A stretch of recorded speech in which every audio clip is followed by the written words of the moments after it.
नमस्कार, आप सभी का स्वागत है पंकज इकोनॉमिक्स आर्ट्स में, और जहाँ पे हमारे के यहाँ आर्ट्स के सभी विषयों की पढ़ाई होती है।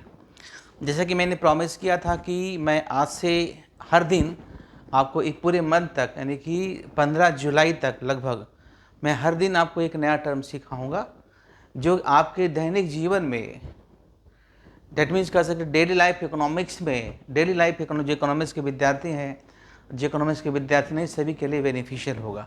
तो उसी के क्रम में जो पहला टॉपिक मैंने चुना है वो हॉलीडे, प्लान हॉलीडे। इसको हिंदी में से कहते हैं योजना अवकाश,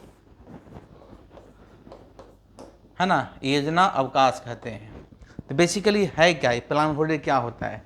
जो विद्यार्थी इकोनॉमिक्स का समझिए आप, बेसिकली जब हमारा देश 1947 में आज़ाद हुआ तो 1947 के बाद हमें एक ऐसी संस्था की ज़रूरत थी जो हमें सलाह दे। आज के डेट में सलाह देने वाली संस्था क्या है? तो आज के डेट में ये सलाह देने वाली संस्था है जिसका वो नाम है नीति आयोग। नीति आयोग का, नीति का फुल फॉर्म होता है national institute for transforming India, जिसकी स्थापना 1 जनवरी, है ना, 1 जनवरी 2015 को हुई थी। वैसे इसकी जो घोषणा हुई थी ये 15 अगस्त, है ना, 2014 को, जब हमारे नरेंद्र मोदी जो हमारे देश के प्रधानमंत्री हैं, जब चुनाव जीत के आए थे तो पहली बार जब भाषण दे उसी क्रम में इन्होंने कहा था। इसलिए बहुत सारे बच्चे कंफ्यूज है कि 15 अगस्त 2014 से आया था, बेसिकली घोषणा हुई थी, लेकिन काम करना शुरू किया था 1 जनवरी 2015 से। याद रहेगा, हमारे ऑब्जेक्टिव आज ये सीखना नहीं, फिर भी ये बता दूँ। और बेसिकली इसके हेड क्वार्टर नई दिल्ली में है, और इसके पहले जो हमारे यहाँ होती थी उसका नाम था प्लानिंग कमीशन।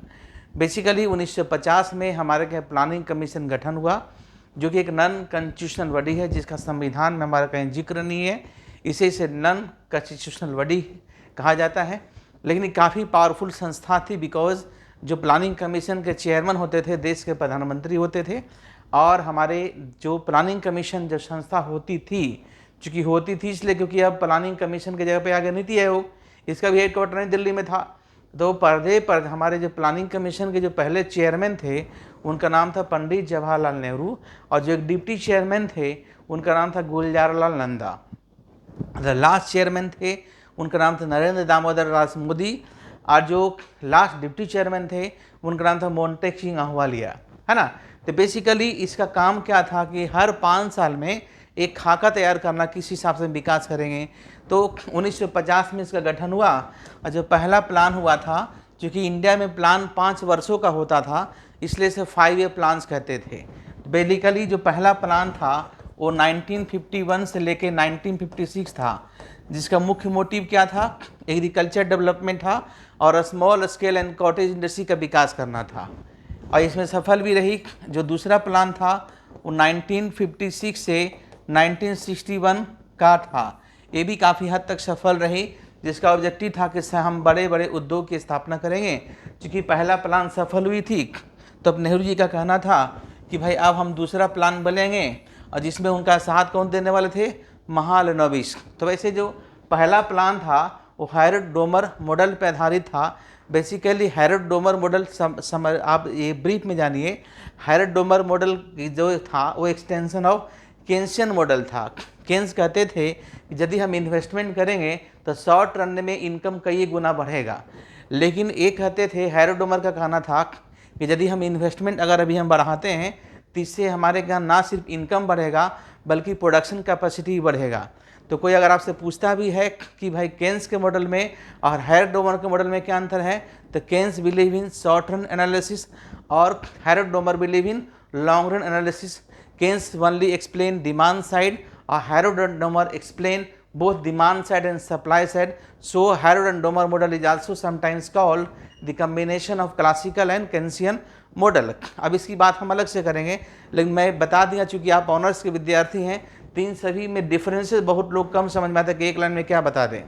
अब आगे चलिए हम लोग बात करते हैं कि हमारा जो 1956 से 61 का जो प्लान था वो क्या था? इंडस्ट्री को विकसित करना था। जो मॉडल कौन तैयार किए थे? प्रोफेसर महालनोबिस, और नेहरू ने अपना विजन दिया था, इसलिए इसको हम लोग नेहरू और महालनोबिस मॉडल या महालनोबिस और नेहरू मॉडल भी के नाम से भी हम जानते हैं।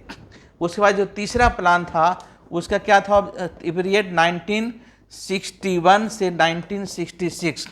लेकिन आपको बता दें बेसिकली 1962 में इंडो चाइना वार हुआ था, जिसमें भारत तैयार नहीं था युद्ध के लिए, और अचानक हमला के कारण लगभग 3600 किलोमीटर जो है हमारा ज़मीन अभी भी चाइना क्या है, हड़पे हुए है कि नहीं। अभी भी चाइना 36,000 किलोमीटर ज़मीन हड़पे हुए हैं। क्लियर। तो आप देखिए यहाँ तक तो ठीक था, अब यहाँ से एक 61 से 66 तक ठीक कर लीजिए, 61 से 66 था। अब जो है 1951, ये जो 1961 और 1966 का जो पीरियड है, इसमें हमारे बहुत सारे घटनाएं घटी। पहला तो 1962 में युद्ध हुआ, दूसरा है कि 1965 में इंडिया पाकिस्तान के साथ युद्ध हुआ, और इसी पीरियड में हमारे यहाँ कहीं ड्राउट था, मतलब सुखाड़ था, कहीं फ्लड था, और कुछ कुछ जगह भूकंप भी थे।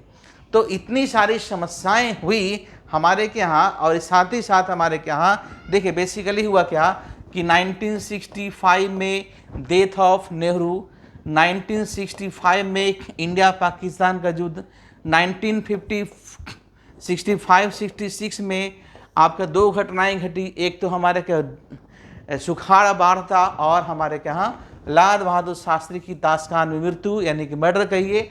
इतनी सारी घटनाएं घटी जिसके कारण जो है हमारे के यहाँ 3 साल तक यानी कि 1966 के लेके 1969 तक कोई प्लान नहीं हुआ।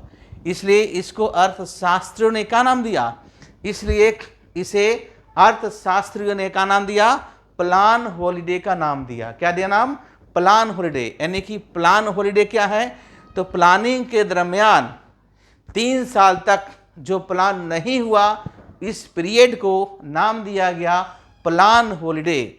इंटरव्यू में इस तरह के क्वेश्चंस पूछे जाते हैं, तो आपको किसी तरह का हेजिटेशन नहीं करना है, क्योंकि पूरा प्लानिंग पढ़ाने में काफ़ी वक्त लगता है। तो मैं आज प्लान हॉलिडे हमको समझाने का उद्देश्य था। उसके फिर से हमारे क्या प्लान हुआ 1969 से 1974, 1974 से 1979, लेकिन फिर हमारे क्या घटना घटी, क्या घटना घटी, इसके बारे में है मैं आपको अगले क्लासेज में, अगले लेक्चर्स में मैं आपको बताऊंगा।